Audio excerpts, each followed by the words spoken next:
The scenes are increasingly familiar. Another day of cancelled trains, frustrated passengers and widespread disruption.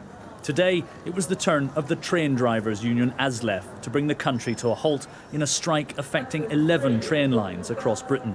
I haven't been home to see my son for a while because my husband's in the army, so I don't live near to home. So yeah, it's affected. I've effectively lost out on a day with my son. The strikes generally, are you like, God, I hate the strikes, or do you kind of understand why they're doing it? I totally understand why they're doing it, just not on the day that I have my hen do. No, you can't say that. It's just the latest in a long line of strikes set to continue in the run-up to Christmas. The strikes have revolved around the same issue all year: pay. The unions want a settlement that better reflects soaring inflation. The government says train drivers are already very well paid, an average of £59,000 a year, and that they need to work with rather than against train companies. But the longer the dispute runs, the greater the cost to the economy. The Centre for Economics and Business Research has calculated that by January, train strikes alone will have cost the British economy nearly £700 million.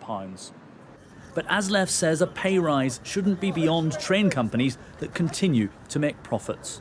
The same companies, they made £500 million during the pandemic when we weren't getting pay rises. They're being paid not to run trains, and I will bet that they all declare a profit this year and pay a dividend to their shareholders. So it seems to be that while they're being paid to run trains, they expect that the people to work for them not to achieve anything at all.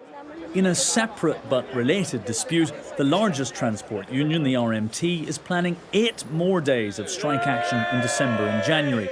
But there are signs the mood music might be changing. What are the chances of getting a deal, do you think? The RMT met the Transport Secretary Mark Harper this week, and afterwards both sounded more positive than they have in months. I think there was a shared agreement that this dispute has gone on for too long, and I think it would be good if we could resolve the dispute at the earliest possible opportunity, both for the benefit of the people that work in the industry, but also, very importantly, for the passengers who want a good, well-run railway. Progress, perhaps, but until deals are actually done, widespread disruption is set to continue. Matthew Thompson, Sky News.